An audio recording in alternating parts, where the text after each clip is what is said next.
어머니, 여기가 어머니 새 집이에요. 마음에 드시죠? 며느리가 씩 웃더니 저를 저수지 쪽으로 힘껏 밀었습니다. 풍덩, 영하 20도, 얼음장 같은 물속으로 온몸이 빠져들었습니다. 다 살려줘. 주희야, 제발. 죽으림을 다해 둑 위로 기어 올라가려는데 며느리의 구두굽이 제 손등을 짓밟았습니다. 어머니, 왜 자꾸 올라오세요? 거기가 딱 어머니 자리잖아요. 차갑게 웃는 며느리의 얼굴이 악마처럼 보였습니다. 네 땅 2,500억이래요. 근데 어머니가 살아있으면 제가 그 돈을 어떻게 써요? 며느리는 제 이마를 발로 밀어 다시 물속으로 밀어 넣었습니다. 물을 벌컥벌컥 삼키며 허우적거리는 사이 며느리의 차가 떠나는 소리가 들렸습니다. 폭설이 쏟아지는 한밤중 인적 하나 없는 시골 저수지. 바람 소리만 스산하게 울리는 그곳에서 저는 온몸이 젖은 채 덜덜 떨었습니다. 그날 저는 죽었어야 했습니다. 하지만 살아남았어요. 그리고 그 며느리에게 똑같이 갚아줬습니다.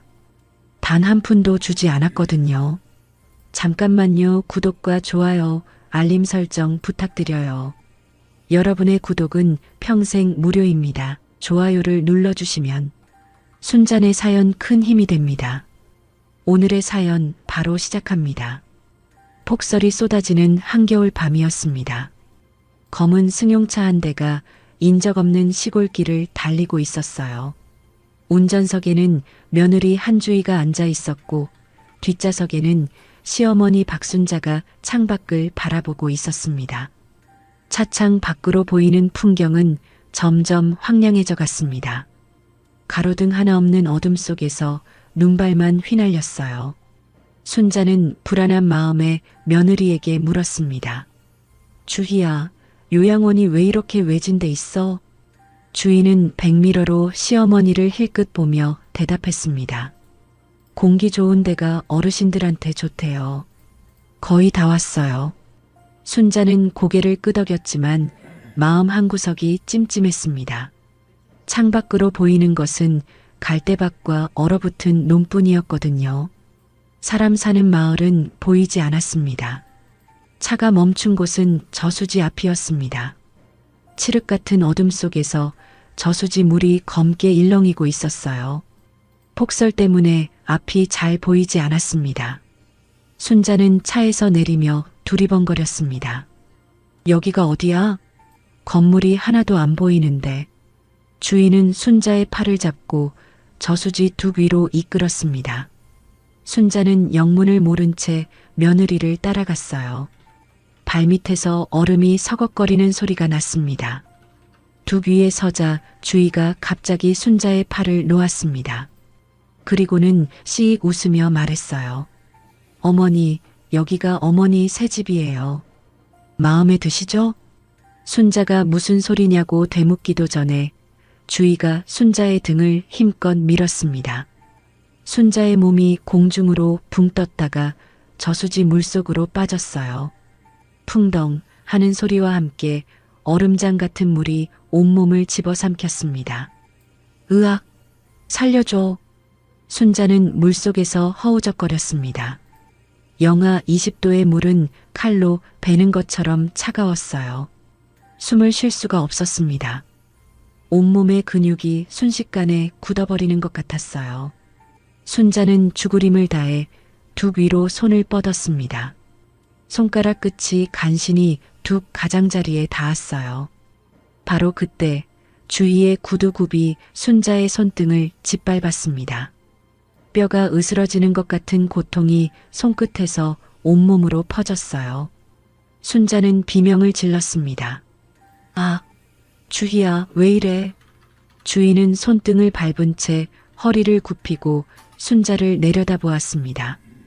그 얼굴에는 한 점 자비도 없었어요. 어머니, 왜 자꾸 올라오세요? 거기가 딱 어머니 자리잖아요. 내가 뭘 잘못했어? 제발 살려줘. 순자는 울부짖으며 다른 손으로 둑을 붙잡으려 했습니다. 주인은 그 손마저 발로 걷어찼어요. 순자의 몸이 다시 물속으로 미끄러졌습니다. 물을 벌컥벌컥 삼키며 순자가 다시 떠올랐습니다. 숨이 턱 끝까지 차올랐어요. 눈앞이 캄캄해지기 시작했습니다.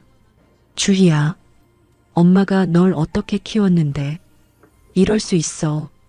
주희는 젖은 머리카락이 얼굴에 달라붙은 시어머니를 차갑게 내려다보았습니다. 그리고는 담담하게 말했어요. 어머니 땅이 2,500억이래요. 근데 어머니가 살아있으면 제가 그 돈을 어떻게 써요?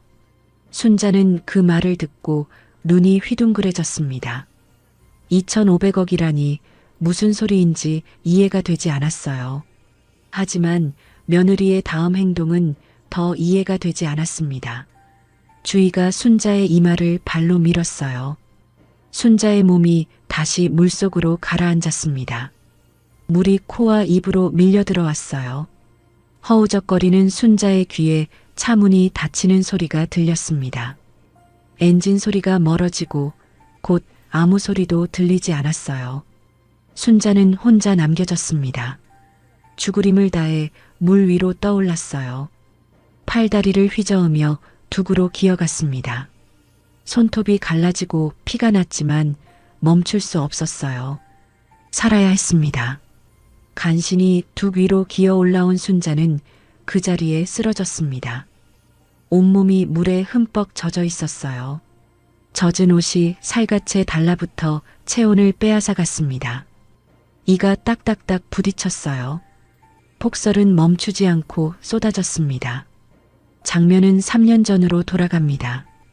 부동산 중개사무소에서 일하는 한 주인은 컴퓨터 화면을 보다가 눈이 번쩍 뜨였습니다. 시어머니 박순자의 고향 땅이 대규모 신도시 개발 예정지에 포함된다는 내부 정보가 떴거든요. 그 땅의 예상 보상액은 상상을 초월했습니다. 주인은 그날부터 시어머니의 땅을 노리기 시작했어요. 남편 태호에게는 아무 말도 하지 않았습니다. 대신 시아버지 김영수에게 접근했어요. 아버님, 요즘 땅값이 많이 올랐대요. 팔면 노후 자금으로 좋을 것 같은데. 김영수는 고개를 저으며 단칼에 거절했습니다. 조상 땅은 못 판다. 다시는 그런 소리 하지 마라. 주인은 속이 부글부글 끓었지만 겉으로는 웃으며 물러났습니다. 하지만 포기할 생각은 없었어요. 주인은 몰래 순자 명의의 땅 등기부등본을 떼고 위임장을 위조했습니다. 그리고 땅을 사겠다는 사람을 찾아 거래를 시도했어요. 하지만 매수인 측에서 순자 본인의 인감증명서를 요구했습니다. 본인 인감증명서 없이는 거래가 안 됩니다. 주인은 이를 갈았지만 어쩔 수 없었어요. 순자의 인감증명서는 순자 본인만 뗄 수 있었거든요. 그렇게 첫 번째 시도는 무산되었습니다. 주인은 기회를 노리며 때를 기다렸어요. 그리고 3년 후 시아버지 김영수가 갑작스러운 심장마비로 세상을 떠났습니다. 주희의 눈이 다시 번뜩였어요. 이제 시어머니만 남았으니까요. 시아버지 장례식이 끝난 지 일주일 후였습니다. 순자는 50년을 살던 시골집을 정리하고 서울 아들 집으로 올라왔어요. 아들 태호가 간곡하게 부탁했거든요. 엄마, 이제 아버지도 안 계시는데 혼자 시골에서 어떻게 살아? 우리 집에서 같이 살자. 순자는 고향을 떠나기 싫었지만 아들의 효심에 마음이 움직였습니다. 며느리 주희도 웃는 얼굴로 맞아주었어요. 어머니, 저희가 잘 모실게요. 편하게 지내세요. 순자는 짐을 풀며 안도의 한숨을 내쉬었습니다. 가슴 한구석에 있던 불안이 조금은 사라지는 것 같았어요. 며느리가 이렇게 다정할 줄은 몰랐거든요. 처음 며칠간 주인은 정말 친절했습니다. 밥상도 따로 차려주고 과일도 깎아다 주었어요. 순자는 아들 복이 있다고 생각했습니다. 하지만 그 친절은 일주일을 넘기지 못했어요. 태호가 출근하고 현관문이 닫히자마자 주희의 얼굴이 싸늘하게 변했습니다. 주인은 거실 소파에 앉아 있는 순자를 노려보며 말했어요. 어머니, 거기 앉아서 뭐 하세요? 빨래가 산더미인데. 순자는 깜짝 놀라 일어났습니다. 주희의 눈빛이 어제까지와 완전히 달랐거든요. 그날부터 순자의 고된 생활이 시작되었습니다. 아침에 태호가 출근하면 주희는 곧바로 순자에게 집안일을 시켰어요.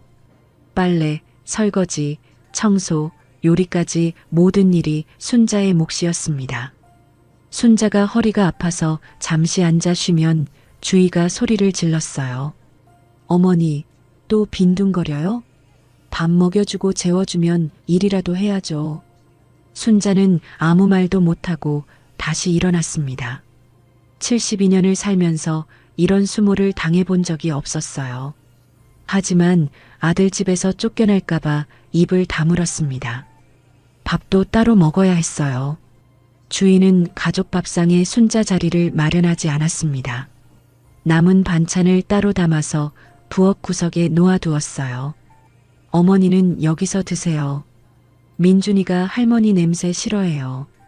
순자는 손자 민준이라도 보고 싶었습니다. 10살짜리 민준이는 할머니가 오자 좋아했거든요. 하지만 주인은 그것마저 막았어요. 민준아, 할머니 방에 가지 마. 할머니가 요즘 이상해졌어. 나쁜 거 옮으면 어떡해. 민준이는 엄마 말을 듣고 할머니 방에 오지 않았습니다. 순자는 가슴이 찢어지는 것 같았어요. 어느 날 주인은 순자를 데리고 큰 병원에 갔습니다. 치매 검사를 받으라는 것이었어요. 어머니, 요즘 깜빡깜빡하시잖아요. 검사 한번 받아보세요. 순자는 영문을 모른 채 검사를 받았습니다.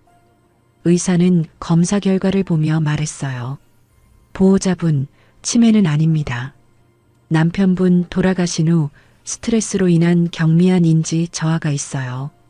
충분히 회복될 수 있습니다. 주인은 고개를 끄덕이며 소견서를 받았습니다. 그리고 집에 돌아와 태호에게 다르게 말했어요. 여보, 어머니가 치매 초기래. 의사 선생님이 잘 돌봐야 한다고 했어. 태호의 얼굴이 어두워졌습니다. 주인은 태호의 손을 잡으며 걱정스러운 표정을 지었어요. 내가 잘 모실게. 당신은 회사 일에만 집중해. 태호는 고마운 마음에 아내를 꼭 안았습니다. 순자는 거실 구석에서 그 모습을 지켜보았어요. 치매라니 무슨 소린지 이해가 되지 않았습니다. 하지만 입을 열기도 전에 주희가 순자를 방으로 끌고 갔어요. 주희는 문을 닫고 순자의 귀에 대고 속삭였습니다. 어머니, 앞으로 이상한 소리 하면 다 치매 때문이라고 할 거예요. 아들한테 쓸데없는 말 하지 마세요. 안 그러면 정신병원에 보내버릴 거니까. 순자는 등골이 서늘해졌습니다. 며느리의 눈빛이 무서웠어요. 그날부터 순자는 완전히 입을 다물었습니다. 며칠 후 주희가 외출한 틈에 순자는 서재 청소를 하다가 책상 서랍에서 서류 뭉치를 발견했습니다. 호기심에 펼쳐본 순자는 눈이 휘둥그레졌어요. 자신의 땅 등기부등본이었습니다. 그 아래에는 위조된 위임장도 있었어요. 순자의 이름으로 땅을 판다는 내용이었습니다. 서류 날짜는 3년 전이었어요. 순자의 손이 부들부들 떨렸습니다. 며느리가 3년 전부터 자신의 땅을 노리고 있었던 것이에요. 그때 현관문이 열리는 소리가 들렸습니다. 순자는 서류를 들고 거실로 나갔습니다. 주희가 쇼핑백을 들고 들어오다가 순자의 손에 있는 서류를 보고 굳었어요. 어머니, 그거 어디서 났어요? 순자는 떨리는 목소리로 따졌습니다. 이게 뭐야? 네가 내 땅을 팔려고 했어? 주희의 얼굴이 일그러졌습니다. 주희는 성큼성큼 다가와 순자의 뺨을 세게 때렸어요. 찰싹 하는 소리가 거실에 울렸습니다. 치매 노인이 무슨 헛소리야. 순자는 뺨을 감싸쥐고 비틀거렸습니다. 주인은 서류를 빼앗으며 으르렁거렸어요. 이거 아들한테 말하면 정신병원 보내버릴 거야. 알았어? 저녁에 태호가 퇴근했습니다. 순자는 용기를 내어 아들에게 다가갔어요. 태호야, 할 말이 있어. 주희가. 그 순간 주희가 먼저 끼어들었습니다. 주희는 걱정스러운 표정으로 태호의 팔을 잡았어요. 여보, 어머니가 오늘 또 이상한 말씀을 하셔. 헛것이 보인다고 하시고 내가 뭘 훔쳤다고 하시고. 태호는 어머니를 안쓰럽게 바라보았습니다. 엄마, 좀 쉬어. 아픈 거 다 알아. 아니야. 내 말 좀 들어봐. 순자가 소리쳤지만 태호는 고개를 저었어요. 엄마, 제발. 주희가 다 알아서 해줄 거야. 태호는 안방으로 들어가 버렸습니다. 순자는 닫힌 문 앞에 서서 눈물을 흘렸어요. 아들이 자신의 말을 믿지 않았습니다. 평생 아들만 바라보며 살았는데 이렇게 될 줄은 몰랐어요. 그날 밤 주희는 어두운 서재에서 혼자 앉아 생각에 잠겼습니다. 인감을 손에 넣는 것도 어렵고 시어머니 입을 막는 것도 어려웠어요. 언제 다시 아들에게 말할지 모르는 일이었습니다. 주희는 날씨 앱을 열어 일기예보를 확인했어요. 다음 주에 강력한 폭설이 예보되어 있었습니다. 주희의 입꼬리가 천천히 올라갔어요. 시어머니가 없어지면 유일한 상속인은 아들 태호입니다. 그리고 태호의 재산은 곧 자신의 것이나 마찬가지였어요. 주희는 시골 저수지 위치를 검색하기 시작했습니다. 폭설이 내리는 날이 왔습니다. 주희는 아침부터 들뜬 표정을 감추며 태호에게 말했어요. 여보, 어머니가 요양원에 가고 싶대. 내가 알아본 곳이 있는데 오늘 모시고 가볼게.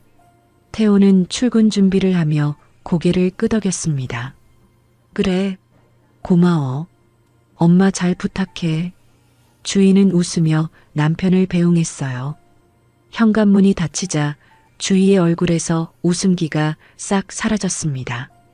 주희는 순자의 방문을 열었어요. 순자는 창밖에 쏟아지는 눈을 바라보고 있었습니다. 어머니, 오늘 좋은 요양원 구경 가요. 거기서 편하게 사실 수 있어요. 순자는 의아한 표정으로 며느리를 바라보았습니다. 갑자기 요양원이라니 무슨 소린지 알 수 없었어요. 하지만 요즘 며느리 눈치를 보느라 지쳐있던 순자는 고개를 끄덕였습니다. 그래, 알았어. 순자는 짐을 챙기려 했지만 주희가 말렸어요. 짐은 나중에 가져다 드릴게요. 오늘은 그냥 구경만 하는 거예요. 순자는 외투만 걸치고 현관으로 나갔습니다. 아파트 주차장에서 차에 오를 때 순자는 이것이 자신의 마지막 길이 될 줄 몰랐어요. 차는 서울을 벗어나 한참을 달렸습니다. 창밖 풍경이 점점 황량해졌어요. 건물 대신 논밭이, 가로등 대신 어둠이 펼쳐졌습니다. 주희야, 요양원이 왜 이렇게 멀어? 주희는 대답 없이 운전대만 잡고 있었어요. 순자는 불안해지기 시작했습니다. 하지만 설마 며느리가 나쁜 짓을 하겠냐고 스스로를 달랬어요. 그리고 그날 밤 순자는 저수지에 버려졌습니다. 장면은 다시 현재로 돌아옵니다. 저수지 둑 위에서 순자가 쓰러져 있었어요. 온몸이 물에 흠뻑 젖어 있었습니다. 젖은 옷이 살갗에 달라붙어 체온을 빼앗아 갔어요. 영하 20도의 추위가 뼈를 깎는 것 같았습니다. 폭설은 점점 거세졌어요. 하늘에서 눈이 쏟아지고 바람이 귀신처럼 울부짖었습니다. 어둠 속에서 부엉이가 울었어요. 그 소리가 마치 저승사자가 부르는 것 같았습니다. 순자는 이를 악물고 일어났어요. 여기서 죽을 순 없었습니다. 내가 이렇게 죽으면 안 돼. 그년한테 당하고 죽을 순 없어. 순자는 얼어붙은 몸을 질질 끌며 걸었습니다. 발이 땅에 붙는 것 같았어요. 손가락 감각이 사라지고 무릎이 덜덜 떨렸습니다. 하지만 멈추면 죽는다는 것을 알았어요. 어둠 속에서 무슨 소리가 들렸습니다. 들짐승이 움직이는 소리 같았어요. 순자는 겁에 질려 더 빨리 걸었습니다. 갈대밭 사이로 뭔가가 보였어요. 희미하게 보이는 검은 그림자였습니다. 순자는 그쪽으로 기어갔어요. 농막이었습니다. 낡고 허름한 작은 건물이었어요. 문이 삐걱거리며 열렸습니다. 순자는 마지막 힘을 다해 안으로 들어갔어요. 농막 안은 춥고 어두웠습니다. 하지만 바람은 막을 수 있었어요. 순자는 구석에서 곰팡이 핀 낡은 이불을 발견했습니다. 젖은 옷을 입고 있으면 얼어 죽을 것 같았어요. 순자는 떨리는 손으로 젖은 옷을 벗었습니다. 그리고 낡은 이불로 온몸을 감쌌어요. 이불에서 퀴퀴한 냄새가 났지만 상관없었습니다. 살아야 했거든요. 구석에 라면 봉지 몇 개와 성냥이 있었어요. 아마 농막 주인이 두고 간 것 같았습니다. 순자는 성냥으로 불을 피우려 했지만 손이 너무 떨려서 몇 번이나 실패했어요. 겨우 불을 붙이고 라면을 끓였습니다. 따뜻한 국물이 목구멍으로 넘어가자 온몸에 힘이 돌았어요. 순자는 그렇게 첫날 밤을 버텼습니다. 둘째 날도 폭설이 계속됐어요. 순자는 농막 밖으로 나갈 수가 없었습니다. 남은 라면으로 하루를 버텼어요. 누가 날 찾으러 올까? 순자는 생각했지만 희망이 없었습니다. 아들은 요양원에 갔다고 믿고 있을 테니까요. 주희가 진실을 말할 리도 없었어요. 셋째 날 아침이 밝았습니다. 눈이 조금 그쳤어요. 순자는 기력이 거의 바닥나 있었습니다. 라면도 다 떨어지고 몸은 점점 차가워졌어요. 이대로 죽는 건가? 순자가 눈을 감으려는 순간 밖에서 소리가 들렸습니다. 트럭 엔진 소리였어요. 마을 이장 이만수가 폭설 피해를 점검하러 저수지 주변을 돌고 있었습니다. 만수는 농막 굴뚝에서 연기가 나는 것을 발견했어요. 저기 왜 연기가 나지? 만수는 차를 세우고 농막으로 다가갔습니다. 문을 열자 퀴퀴한 냄새와 함께 쓰러져 있는 사람이 보였어요. 낡은 이불을 뒤집어 쓴 노인이었습니다. 이런 세상에. 만수는 급히 순자에게 다가갔어요. 순자는 거의 의식이 없었습니다. 얼굴이 하얗게 질려 있었고 입술은 파랗게 변해 있었어요. 만수는 순자를 번쩍 안아 트럭에 태웠습니다. 그리고 읍내 작은 의원으로 미친 듯이 달렸어요. 의원에 도착하자 의사가 순자를 살펴보았습니다. 저체온증이 심합니다. 탈수도 심하고요. 조금만 늦었으면 큰일 날 뻔했어요. 만수는 안도의 한숨을 내쉬었어요. 의사가 물었습니다. 이분이 누구세요? 가족은요? 만수는 고개를 저었어요. 저도 몰라요. 저수지 옆 농막에서 발견했어요. 신원을 알 수가 없네요. 작은 시골 의원이라 경찰 전산망과 연결되어 있지 않았습니다. 순자는 신원 미상의 조난자로 치료를 받기 시작했어요. 한편 그 시각 서울에서는 다른 일이 벌어지고 있었습니다. 주희가 태호에게 전화를 걸었어요. 목소리에 울음기를 섞어 말했습니다. 여보, 큰일 났어. 어머니가 요양원에서 산책 나갔다가 실종됐대. 태호는 깜짝 놀라 자리에서 벌떡 일어났어요. 뭐? 엄마가 실종됐다고? 요양원에서 찾고 있는데 아직 못 찾았어. 경찰에 신고해야 할 것 같아. 태호는 당장 경찰서로 달려가 어머니 실종 신고를 접수했습니다. 경찰은 수색을 시작했지만 요양원 근처만 뒤졌어요. 시골 저수지는 아무도 찾지 않았습니다. 주인은 집에서 혼자 웃었어요. 시어머니는 이미 죽었을 거라고 확신했거든요. 영하 20도 폭설 속에서 살아남을 수는 없으니까요. 하지만 주인은 몰랐습니다. 시어머니가 살아있다는 것을요. 이틀이 지난 후 순자가 의원 침대에서 눈을 떴습니다. 천장이 낯설었어요. 여기가 어딘지 기억이 나지 않았습니다. 어르신, 정신이 드세요? 낯선 남자가 침대 옆에 앉아 있었어요. 순자는 그 얼굴을 보며 천천히 기억을 떠올렸습니다. 농막에서 쓰러지기 직전 누군가가 문을 열었던 것 같았어요. 제가 어르신을 발견했어요. 저수지 옆 농막에서요. 만수가 따뜻한 물을 떠서 순자에게 건넸습니다. 순자는 떨리는 손으로 물을 받아 마셨어요. 목구멍으로 넘어가는 물이 그렇게 달콤할 수가 없었습니다. 고맙습니다. 선생님 아니었으면 죽을 뻔했어요. 만수는 고개를 저었어요. 저는 이 마을 이장 이만수예요. 선생님은 무슨 그냥 만수라고 부르세요. 순자는 만수의 손을 꼭 잡았습니다. 눈에서 눈물이 흘렀어요. 살았다는 안도감과 그동안의 서러움이 한꺼번에 밀려왔거든요. 의사가 다가와 순자의 상태를 확인했습니다. 어르신 많이 좋아지셨어요. 저체온증도 회복됐고 탈수도 나아졌어요. 며칠만 더 푹 쉬시면 됩니다. 순자는 고개를 끄덕였어요. 만수가 조심스럽게 물었습니다. 그런데 어르신, 어떻게 그런 곳에 계셨어요? 혹시 가족한테 연락해 드릴까요? 순자의 얼굴이 굳어졌습니다. 가족이라는 말에 며느리 얼굴이 떠올랐거든요. 저수지에서 자신을 밀어넣고 기어 나오려는 손을 밟던 그 얼굴이요.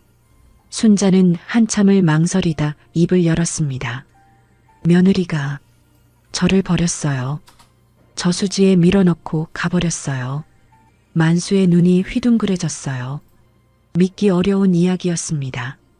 네, 며느리가요? 세상에 그런 일이.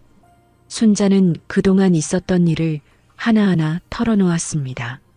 남편이 죽고 서울 아들 집으로 간 것, 며느리에게 구박받은 것, 치매 환자로 몰린 것, 그리고 저수지에 버려진 것까지요.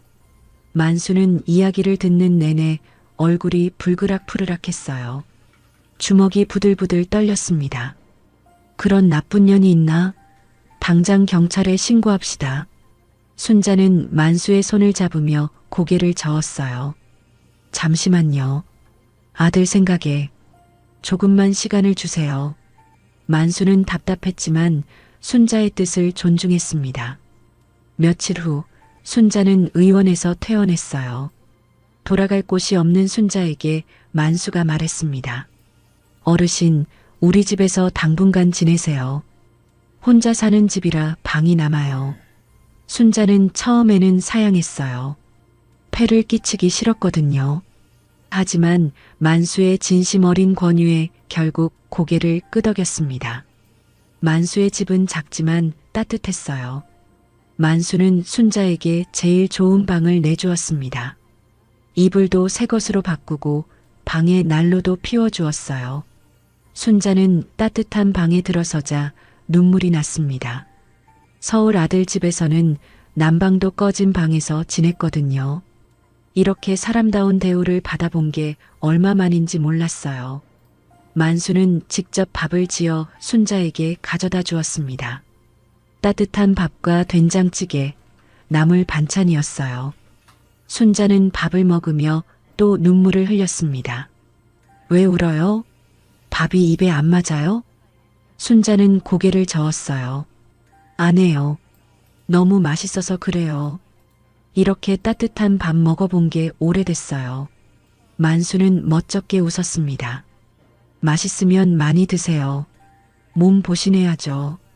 저녁 식사 후 만수와 순자는 마루에 앉아 이야기를 나누었어요. 만수가 순자의 고향을 물었습니다. 어르신 고향이 어디세요? 저요? 여기서 멀지 않아요. 옆 마을 청송리예요. 만수의 눈이 커졌어요. 청송리요? 거기 어디쯤이에요? 순자는 친정에서 물려받은 논밭 위치를 설명했습니다. 마을 입구에서 산 쪽으로 올라가는 길목에 있는 넓은 땅이었어요. 만수는 깜짝 놀라 손뼉을 쳤습니다. 아이고, 어르신, 그 땅 있으면 큰 부자 되시겠네요. 순자는 무슨 소린지 몰라 고개를 갸웃했어요. 부자는 무슨, 논농사밖에 안 되는 땅인데요. 만수는 고개를 절레절레 흔들었습니다. 어르신, 그거 모르셨어요? 청송리가 지금 신도시 개발구역에 들어갔어요. 우리 마을도 포함됐는데 보상금이 어마어마해요. 저도 주민 설명회 다녀왔거든요. 순자는 믿기지 않았습니다. 그 땅이 그렇게 값어치가 있다니요. 정말이에요? 그게 진짜예요? 진짜죠. 내일 구청 가서 확인해 봐요. 직접 눈으로 보시면 알 거예요. 다음 날 오전 만수는 순자를 데리고 구청으로 갔습니다. 개발보상과 창구 앞에서 순자는 신분증을 내밀었어요. 저기요, 제 이름으로 된 땅 보상금이 얼마인지 알 수 있을까요? 담당 직원이 전산을 두드렸습니다. 화면을 보던 직원의 눈이 휘둥그레졌어요. 어르신, 잠시만요. 직원이 상관을 불러왔습니다. 두 사람이 화면을 보며 고개를 끄덕였어요. 어르신 땅이 핵심 개발 구역 한가운데 있어요. 보상 예정 금액이 약 2,500억 원입니다. 순자는 그 말을 듣고 그 자리에 주저앉았습니다. 다리에 힘이 풀렸거든요. 2,500억요? 만수가 얼른 순자를 부축했어요. 순자는 멍한 표정으로 중얼거렸습니다. 그래서 그년이 내 땅을 노렸구나. 모든 것이 이해가 됐습니다. 며느리가 왜 자신의 인감에 집착했는지, 왜 자신을 없애려 했는지요. 순자의 눈에 불꽃이 일었어요. 그년한테는 단 한 푼도 안 줘. 절대로. 순자는 담당 직원에게 단호하게 말했습니다. 제 인감과 서류는 저 외에 아무도 못 쓰게 해주세요. 꼭이요. 직원은 고개를 끄덕이며 특별관리 대상으로 등록해 주었어요. 구청을 나온 후 만수는 순자를 읍내법률 상담소로 데려갔습니다. 최 변호사라는 중년 남자가 순자의 이야기를 들었어요. 최 변호사는 이야기를 다 듣고 고개를 끄덕였습니다. 어르신, 며느리가 한 행동은 존속 유기죄에 해당해요. 3년 전에 위조한 서류는 사문서 위조죄로도 처벌받을 수 있고요. 순자는 눈물을 글썽였어요. 법적으로 싸울 수 있다는 말에 용기가 났거든요. 최 변호사가 덧붙였습니다. 그리고 어르신, 치매 진단 받으셨다고 하셨죠? 큰 병원에서 다시 검사 받으세요. 치매가 아니라는 소견서를 받아야 나중에 법적 대응할 때 유리해요. 만수는 그 길로 순자를 도립병원에 데려갔어요.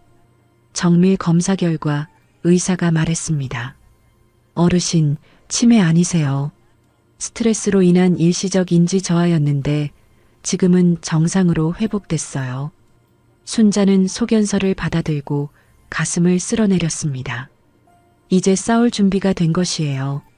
그날 저녁 만수의 집에서 두 사람은 마주 앉아 이야기를 나누었습니다. 만수가 조심스럽게 물었어요. 어르신, 앞으로 어떻게 하실 거예요? 순자는 먼 곳을 바라보며 말했습니다. 그년한테 복수할 거예요. 그리고 여기서 새로 시작하고 싶어요. 만수는 순자의 손을 가만히 잡았어요. 두 사람의 손에서 온기가 전해졌습니다. 일주일이 지났습니다. 순자는 만수의 집에서 건강을 완전히 회복했어요. 얼굴에 혈색이 돌아오고 걸음걸이도 힘이 생겼습니다. 순자는 거울을 보며 다짐했어요. 이제 싸울 때가 됐습니다. 최 변호사에게 연락하자 변호사가 직접 마을로 내려왔어요. 순자는 변호사와 함께 읍내 경찰서로 향했습니다. 만수도 동행했어요. 경찰서에 도착하자 순자는 떨리는 손으로 고소장을 제출했습니다.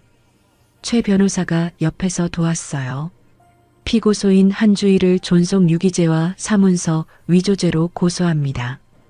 담당 수사관이 고소장을 받아들었습니다. 순자는 그동안 있었던 일을 처음부터 끝까지 진술했어요. 저수지에 밀려 들어간 것, 기어 나오려는 손을 밟힌 것, 다시 물속으로 밀린 것까지요. 수사관은 진술을 듣는 내내 얼굴이 굳어 있었습니다. 어르신, 정말 끔찍한 일을 당하셨네요. 철저히 수사하겠습니다. 경찰은 즉시 수사에 착수했어요. 먼저 서울 아파트 주차장 CCTV를 확보했습니다. 영상에는 주희가 순자를 차에 태우는 장면이 선명하게 찍혀 있었어요. 고속도로 톨게이트 통과 기록도 나왔습니다. 주희의 차가 서울에서 시골 저수지 방향으로 이동한 것이 확인됐어요. 돌아올 때는 혼자였고요. 증거는 충분했습니다. 며칠 후 수사관 2명이 서울 아들 집을 방문했어요. 마침 태호도 퇴근해서 집에 있었습니다. 초인종 소리에 주희가 문을 열었어요. 경찰 2명이 서 있는 것을 보고 주희의 얼굴이 살짝 굳었습니다. 한주희 씨 맞으시죠? 시어머니 박순자 씨 실종 건으로 나왔습니다. 주희는 억지로 웃음을 지으며 대답했어요. 아, 네. 어머니 아직 못 찾으셨어요? 저도 너무 걱정돼서요. 수사관이 물었습니다. 실종 당일 상황을 다시 한번 말씀해 주시겠어요? 주희는 태연한 척 대답했어요. 제가 요양원에 모셔다 드렸는데 산책 나갔다가 실종됐다고 연락받았어요. 어머니가 치매 초기시라서. 수사관이 주희의 말을 끊었습니다. 한주희 씨, 시어머니 박순자 씨가 살아계십니다. 주희의 얼굴이 하얗게 질렸어요. 입술이 파르르 떨렸습니다. 네, 뭐라고요? 그리고 박순자 씨가 당신을 유기죄로 고소하셨습니다. 주희는 벽에 등을 기대며 비틀거렸어요. 다리에 힘이 풀린 것 같았습니다. 살아있다니 그럴 리가 없었어요. 영하 20도 폭설 속에서 살아남을 수가 없는데요. 태호가 거실로 뛰어나왔습니다. 수사관의 말을 다 들은 태호의 얼굴이 일그러졌어요. 주희야, 지금 이게 무슨 소리야? 엄마가 살아계셔? 유기라니, 도대체 무슨 짓을 한 거야? 주희는 허둥지둥 변명을 늘어놓았어요. 여보, 내 말 좀 들어봐. 어머니가 치매라서 어쩔 수 없었어. 나도 힘들었단 말이야. 태호는 아내의 말을 믿을 수가 없었습니다. 수사관이 덧붙였어요. CCTV와 톨게이트 기록이 다 있습니다. 한주희 씨가 시어머니를 시골 저수지로 데려간 것이 확인됐어요. 태호의 눈이 휘둥그레졌습니다. 저수지라니, 요양원이 아니라 저수지라니요. 저수지? 주희야, 네가 엄마를 저수지에 버렸어? 주희는 아무 말도 하지 못했어요. 그 침묵이 모든 것을 말해주었습니다. 태호는 주먹을 불끈 쥐었어요. 평생 이렇게 분노해 본 적이 없었습니다. 하지만 지금은 어머니가 먼저였어요. 엄마가 어디 계셔요? 지금 당장 가봐야겠어요. 수사관이 주소를 알려주었습니다. 태호는 그 길로 짐을 챙겨 시골로 내려갔어요. 다음 날 아침 태호가 만수의 집에 도착했습니다. 대문을 두드리자 만수가 나왔어요. 혹시 저희 어머니 여기 계시나요? 저는 아들 김태호입니다. 만수는 태호를 위아래로 훑어보았습니다. 그리고 안으로 들어가 순자를 불렀어요. 순자가 마당으로 나왔습니다. 문 앞에 서 있는 아들을 보고 순자의 눈이 커졌어요. 태호야. 태호는 어머니를 보자마자 달려가 무릎을 꿇었습니다. 마당 흙바닥에 이마를 대고 절을 했어요. 엄마, 내가 잘못했어. 그동안 아무것도 몰랐어. 정말 미안해. 순자는 아들의 머리를 바라보았습니다. 원망스럽기도 하고 불쌍하기도 했어요. 하지만 그래도 아들이었습니다. 일어나. 땅이 차가워. 태호는 고개를 들었어요. 눈에 눈물이 가득 고여 있었습니다. 엄마, 정말 미안해. 주희 말만 믿고. 엄마 말을 안 들어서 내가 잘못했어. 순자는 한숨을 내쉬었습니다. 그리고 아들의 손을 잡아 일으켜 세웠어요. 내 잘못이 아니야. 니는 그년한테 속은 거야. 하지만 순자의 눈빛이 차갑게 변했어요. 그 여자는 용서 못해. 절대로. 태호는 고개를 끄덕였습니다. 알아, 엄마. 나도 용서 안 해. 그년이랑 끝낼 거야. 순자는 아들의 손을 꼭 잡았어요. 아들이 자기 편이 되어주니 마음이 조금 놓였습니다. 일주일 후 경찰이 주희를 체포했습니다. 순자와 태호, 만수가 함께 경찰서 앞에 서 있었어요. 경찰차가 도착하고 수갑을 찬 주희가 끌려 나왔습니다. 주희는 순자를 보자마자 무릎을 꿇으려 했어요. 어머니, 살려주세요. 제가 잘못했어요. 제발. 주희는 악을 쓰며 울부짖었습니다. 하지만 순자는 꿈쩍도 하지 않았어요. 순자는 주희를 차갑게 내려다보며 말했습니다. 네가 나를 저수지에 밀어넣을 때는 그런 생각 안 했잖아. 내 손을 밟을 때는 안 그랬잖아. 주희는 고개를 떨구었어요. 할 말이 없었습니다. 순자는 한 발짝 다가가 주희의 귀에 대고 말했어요. 니는 땡전 한 푼 없어. 내 돈은 단 한 푼도 못 가져가. 주희의 얼굴이 일그러졌습니다. 2,500억이라는 돈이 눈앞에서 사라지는 순간이었어요. 경찰이 주희를 경찰차에 태웠습니다. 차 문이 닫히고 경찰차가 떠나갔어요. 순자는 멀어지는 경찰차를 바라보았습니다. 가슴속에 맺혀있던 응어리가 조금씩 풀리는 것 같았어요. 태호가 어머니 옆에 섰습니다. 만수도 반대편에 섰어요. 순자는 두 사람을 바라보며 말했습니다. 이제 시작이야. 아직 끝난 게 아니야. 주희가 구속된 후 순자는 만수의 집에서 평화로운 나날을 보냈습니다. 아침에 일어나면 만수가 밥을 지어주었어요. 점심에는 마당에서 햇볕을 쬐고 저녁에는 둘이 마주 앉아 이야기를 나누었습니다. 순자는 이런 날들이 계속되기를 바랐어요. 서울에서 지옥 같은 시간을 보낸 뒤라 더욱 그랬습니다. 하지만 행복은 오래가지 않았어요. 어느 날 아침 순자는 부엌에서 설거지를 하다가 갑자기 머리가 깨질 듯이 아팠습니다. 눈앞이 빙빙 돌기 시작했어요. 그릇이 손에서 미끄러져 바닥에 떨어졌습니다. 어르신, 괜찮으세요? 만수가 깨지는 소리를 듣고 달려왔어요.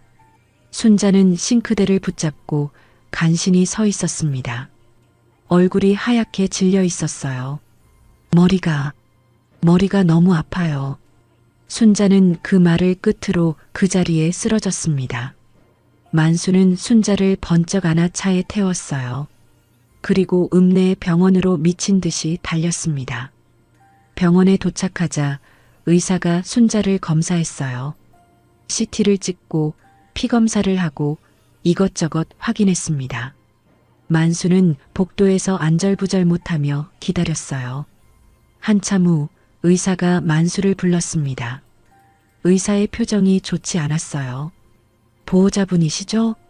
큰 병원에 가셔야 할 것 같습니다. 왜요? 어디가 안 좋은 거예요? 의사는 한숨을 쉬며 말했어요. 뇌에 작은 종양이 발견됐습니다. 정밀 검사가 필요해요. 만수는 그 자리에 주저앉을 뻔했습니다. 겨우 정신을 차리고 순자를 도립병원으로 옮겼어요. 도립병원에서 추가 검사를 받았습니다. MRI를 찍고 전문의가 결과를 분석했어요. 순자는 침대에 누워 결과를 기다렸습니다. 만수는 옆에서 순자의 손을 잡고 있었어요. 의사가 병실로 들어왔습니다. 손에 검사 결과지를 들고 있었어요. 어르신, 다행히 종양은 양성입니다. 암은 아니에요. 순자와 만수는 안도의 한숨을 내쉬었어요. 하지만 의사의 말은 거기서 끝나지 않았습니다. 그런데 위치가 좋지 않아요. 뇌 깊숙한 곳에 있어서 수술이 필요합니다. 순자의 얼굴이 다시 굳어졌어요. 수술이요? 네. 종양을 제거하지 않으면 점점 커져서 위험해질 수 있어요. 다만 의사가 잠시 말을 멈추었습니다. 그리고 조심스럽게 이어갔어요. 어르신이 연세가 있으셔서 수술에 위험 부담이 있습니다. 성공률은 70% 정도예요. 순자는 천장을 바라보았습니다. 70%라니 열의 셋은 수술대에서 못 일어난다는 뜻이었어요. 순자의 눈에서 눈물이 흘렀습니다. 만수가 순자의 손을 꼭 잡았어요. 어르신 괜찮아요. 반드시 성공할 거예요. 저를 믿으세요. 순자는 만수의 손을 마주 잡으며 고개를 끄덕였습니다. 이 사람이 곁에 있어서 다행이라고 생각했어요. 태호에게 연락이 갔습니다. 태호는 어머니가 쓰러졌다는 소식을 듣고 불이 나게 달려왔어요. 엄마, 괜찮아?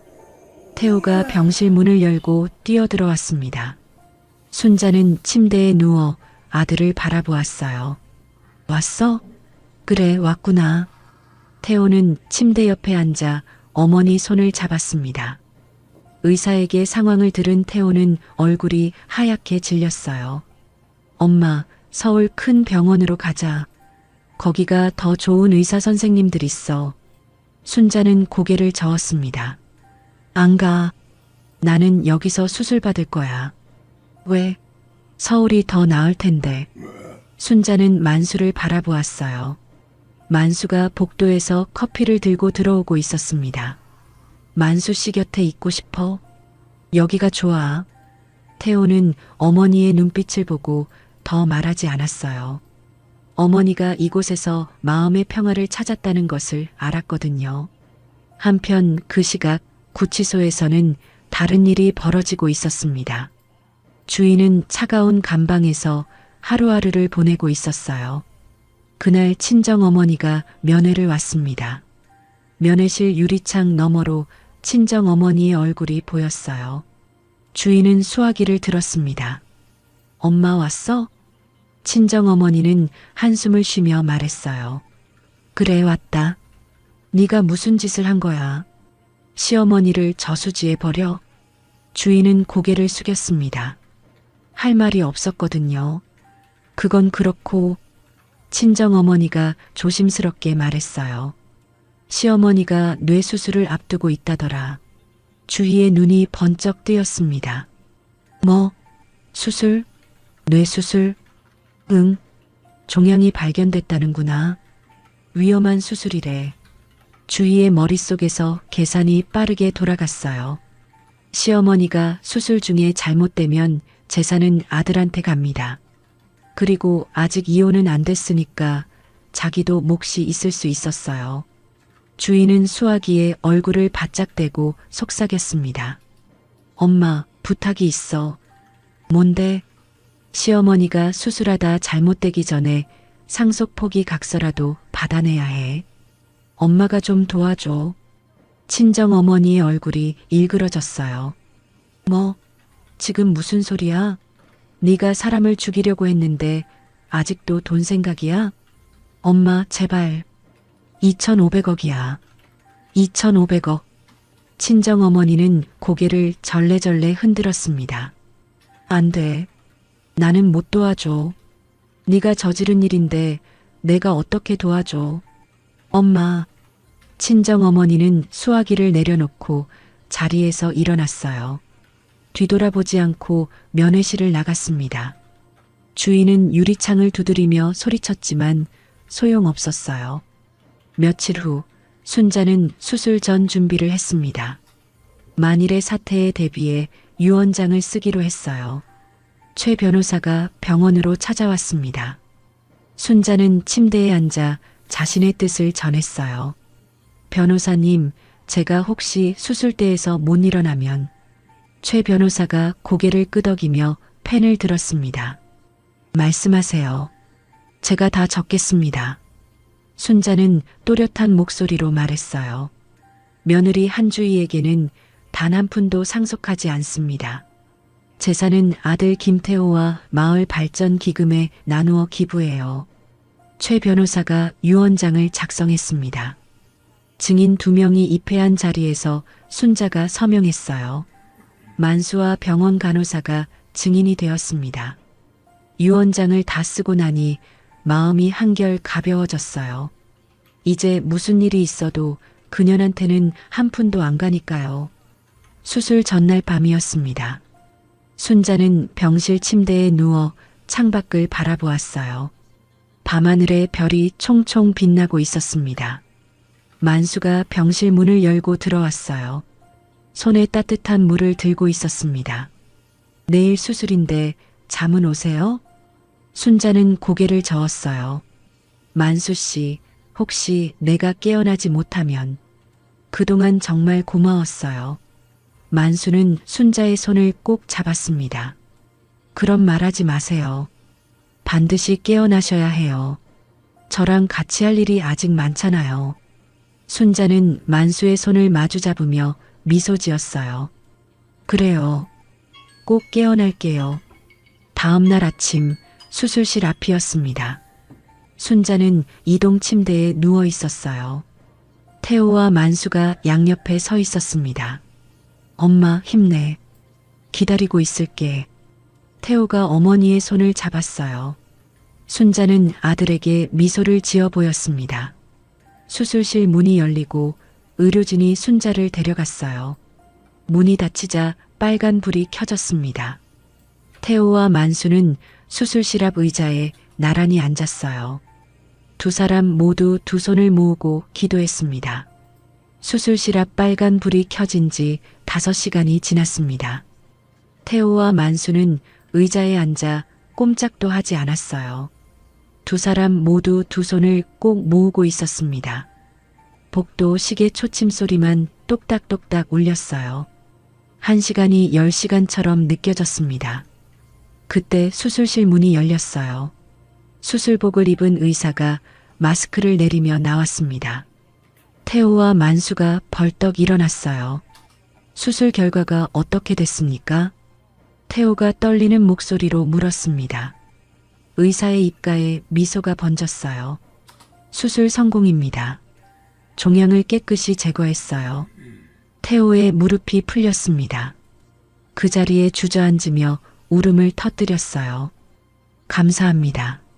정말 감사합니다. 만수도 눈물을 훔쳤습니다. 두 사람은 서로 얼싸안고 기뻐했어요. 순자가 살았습니다. 이틀 후 순자가 회복실에서 눈을 떴습니다. 천장이 흐릿하게 보였어요. 머리가 띵했지만 살아있다는 느낌이 확실했습니다. 엄마, 정신 들어? 태호의 목소리가 들렸어요. 순자는 천천히 고개를 돌렸습니다. 아들이 눈물범벅이 된 얼굴로 자신을 바라보고 있었어요. 그 옆에는 만수도 있었습니다. 만수의 눈도 빨갛게 충혈되어 있었어요. 밤새 잠을 못 잔 것 같았습니다. 순자는 천천히 입을 열었어요. 내가 살았구나. 태호가 어머니의 손을 꼭 잡았습니다. 응, 엄마. 살았어. 수술 성공했어. 순자는 미소를 지었어요. 눈가에 눈물이 고였습니다. 아직 할 일이 남았는데 죽으면 안 됐거든요. 순자의 회복은 생각보다 빨랐습니다. 일주일 만에 병실에서 걸어 다닐 수 있게 됐어요. 만수는 매일 병원에 찾아와 순자 곁을 지켰습니다. 태호도 서울 일을 정리하고 시골에 내려와 있었어요. 한편 검찰에서는 주희에 대한 재판이 준비되고 있었습니다. 검사는 주희를 존속 유기죄와 사문서 위조죄로 기소했어요. 구형량은 징역 5년이었습니다. 한 달 후 드디어 재판 날이 왔습니다. 순자는 보조기구의 의지에 법정에 출석했어요. 태호와 만수도 함께했습니다. 법정에 들어서자 피고인석에 앉은 주희가 보였어요. 주희는 수의를 입고 고개를 숙이고 있었습니다. 한 달 사이에 많이 야윈 모습이었어요. 순자는 증인석에 앉았습니다. 재판장이 물었어요. 증인은 피고인에게 어떤 일을 당했는지 말씀해 주세요. 순자는 또렷한 목소리로 증언을 시작했습니다.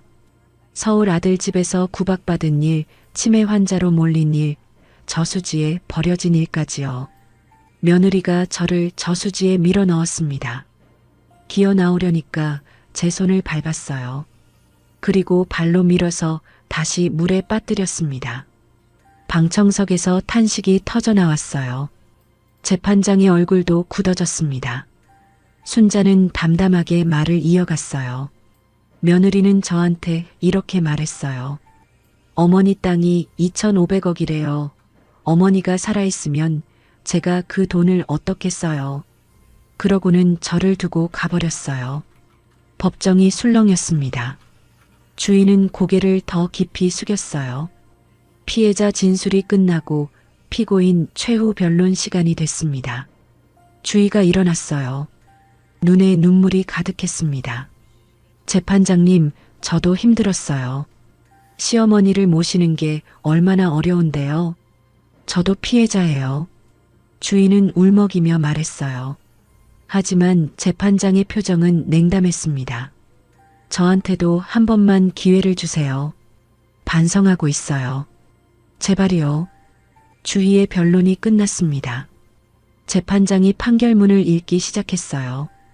피고인 한주희는 재산을 노리고 시어머니를 죽음으로 내몰았습니다. 영하 20도의 폭설 속에 72세 노인을 저수지에 유기한 행위는 인륜에 어긋나는 범죄입니다. 재판장이 잠시 말을 멈추었어요. 법정 안이 조용해졌습니다. 피고인은 법정에서도 자신의 잘못을 진심으로 뉘우치지 않고 변명으로 일관했습니다. 이에 피고인 한주희를 징역 4년에 처합니다. 주희의 얼굴이 하얗게 질렸어요. 법정 경위 2명이 다가와 주희의 양팔을 잡았습니다. 싫어요. 4년이나요? 재판장님, 제발요. 주희가 발버둥 쳤지만 소용없었어요. 경위들에게 끌려 법정 밖으로 나갔습니다. 순자는 주희가 끌려가는 모습을 지켜보았어요. 가슴속에 맺혔던 응어리가 풀리는 것 같았습니다. 재판이 끝난 후 태호가 어머니에게 다가왔습니다. 태호는 순자의 손을 잡으며 말했어요. 엄마, 나 주희랑 이혼할 거야. 민준이는 내가 키울게. 순자는 아들의 눈을 바라보았습니다. 아들의 눈에 결심이 담겨 있었어요. 그래, 잘 생각했다. 순자는 아들의 손을 꼭 잡았습니다. 2달 후 이혼 재판 결과가 나왔습니다. 법원은 주희의 유책 사유를 인정했어요. 시어머니 유기와 학대가 이혼 사유로 충분했거든요. 판사는 손자 민준이의 양육권을 태호에게 주었습니다. 주희는 감옥에서 이혼 판결 소식을 들었어요. 남편도 아들도 재산도 모두 잃은 것이었습니다. 태호는 민준이를 데리고 시골로 내려왔습니다. 민준이는 할머니를 보자마자 달려왔어요. 할머니. 순자는 손자를 꼭 안아주었습니다. 민준이의 작은 몸에서 따뜻한 온기가 전해졌어요. 우리 민준이 할머니가 보고 싶었어? 응. 할머니 어디 갔었어? 엄마가 할머니 나쁜 사람이라고 했는데 거짓말이지? 순자는 손자의 머리를 쓰다듬었어요. 그래, 거짓말이야. 할머니는 나쁜 사람 아니야. 민준이가 할머니 품에 파고들었습니다. 순자는 손자를 안고 눈물을 글썽였어요. 순자의 건강이 완전히 회복된 어느 날이었습니다. 만수가 순자에게 편지 한 통을 가져왔어요. 어르신, 구청에서 온 거예요. 순자는 편지를 열어보았습니다. 개발보상금 입금 통지서였어요. 은행에 가서 통장을 확인했습니다. 잔액란에 찍힌 숫자를 보고 순자는 입이 떡 벌어졌어요. 25000000000원. 2,500억이었습니다. 순자는 통장을 들고 멍하니 서 있었어요. 평생 이런 숫자는 본 적이 없었거든요. 내 평생 이런 숫자는 처음 봐요. 만수가 옆에서 웃으며 말했습니다. 이제 마음 편히 하고 싶은 것 다 하세요. 순자는 통장을 가슴에 품었어요. 그리고 조용히 생각에 잠겼습니다. 이 돈을 어떻게 쓸지 이미 마음속에 계획이 있었거든요. 보상금을 받은 순자는 가장 먼저 할 일을 정했습니다. 자신을 살려준 이 마을에 보답하기로 한 것이에요. 순자는 만수와 함께 마을 회관을 찾아갔습니다. 마을 어르신들이 모여 있었어요. 여러분, 제가 이 마을에 경로당을 짓고 싶어요. 어르신들이 술렁였습니다. 순자는 이어서 말했어요. 여러분 덕분에 제가 살았어요. 만수 씨가 저를 발견해주고 병원비도 도와주시고 그 은혜를 갚고 싶어요. 마을 어르신들은 박수를 치며 환영했습니다. 순자는 그 자리에서 경로당 건립 기금을 약속했어요. 며칠 후 순자는 아들 태호를 불렀습니다. 태호가 오자 순자는 통장 하나를 내밀었어요. 이건 뭐야, 엄마? 열어봐. 태호가 통장을 열어보고 눈이 휘둥그레졌습니다. 잔액이 500억 원이었거든요. 엄마, 이게 무슨... 순자는 아들의 손을 잡으며 말했어요. 이건 내 새 출발 자금이야. 민준이 잘 키우고 떳떳하게 살아라. 태호는 그 자리에서 무릎을 꿇었습니다. 눈에서 눈물이 쏟아졌어요. 엄마, 고마워. 정말 고마워. 잘 살게, 떳떳하게 살게. 순자는 아들의 머리를 쓰다듬었습니다. 이제 아들 걱정은 덜었어요. 태호는 서울 직장을 정리하고 시골로 완전히 내려왔습니다. 민준이도 시골 학교로 전학을 왔어요. 태호는 읍내에 작은 식당을 열기로 했습니다. 엄마, 나 식당 열 거야. 손님들한테 맛있는 밥 해줄 거야. 순자는 흐뭇하게 웃었어요. 아들이 새 삶을 시작하는 모습이 보기 좋았거든요. 6개월이 흘렀습니다. 순자가 기부한 자금으로 마을의 새 경로당이 완성됐어요. 2층짜리 예쁜 건물이었습니다. 큰 창문으로 햇살이 쏟아져 들어왔어요. 준공식 날 마을 어르신 수십 명이 모였습니다. 순자는 단상에 올라 인사를 했어요. 여러분, 오늘 이 경로당은 여러분 것입니다. 편하게 오셔서 쉬시고 이야기 나누세요. 어르신들이 우레와 같은 박수를 쳤습니다. 순자는 고개 숙여 인사했어요. 준공식이 끝난 후 만수가 순자에게 다가왔습니다. 만수는 긴장한 표정으로 헛기침을 했어요. 순자 씨, 할 말이 있어요. 순자는 고개를 갸웃했습니다. 무슨 말인데요? 만수는 순자의 손을 잡았어요. 손이 떨리고 있었습니다. 순자 씨, 이제 저랑 함께 살아요. 순자의 얼굴이 빨갛게 달아올랐어요. 72년 살면서 이런 청혼은 처음이었거든요. 순자는 한참을 망설이다 고개를 끄덕였습니다. 그래요, 같이 살아요. 주변에 있던 마을 사람들이 환호성을 질렀어요. 박수 소리가 마을 전체에 울려 퍼졌습니다. 축하해요. 두 분 잘 어울려요. 순자는 만수의 손을 꼭 잡았어요. 눈에 눈물이 글썽였습니다. 이 나이에 이런 행복이 찾아올 줄은 몰랐거든요. 한편 그 시각 교도소에서는 주희가 차가운 감방에 앉아 있었습니다. 좁은 창문으로 하늘이 보였어요. 파란 하늘에 구름이 흘러가고 있었습니다. 주희는 무릎을 끌어안고 생각했어요. 남편도 떠났습니다. 아들도 빼앗겼어요. 2,500억은 구경도 못했고요. 모든 것이 자신의 탐욕 때문이었습니다.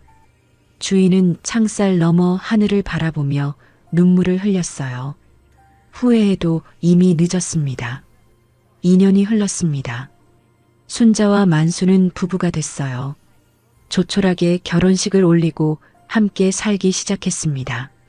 만수의 집은 순자의 손길로 더 따뜻해졌어요. 마당에는 순자가 심은 꽃들이 피어났습니다. 밥상에는 맛있는 반찬이 가득했어요. 태호의 식당은 읍내에서 소문이 났습니다. 정성껏 차린 가정식 백반이 인기였거든요. 손님들이 줄을 서서 기다릴 정도였어요. 사장님, 오늘도 맛있게 먹었어요. 태호는 손님들에게 인사하며 활짝 웃었습니다. 얼굴에 생기가 돌았어요. 손자 민준이는 시골 학교에서 잘 적응했습니다. 친구들도 많이 사귀었어요. 주말이면 할머니 집에 와서 할아버지, 할머니와 시간을 보냈습니다. 할머니, 할아버지, 민준이가 대문을 열고 뛰어들어왔어요.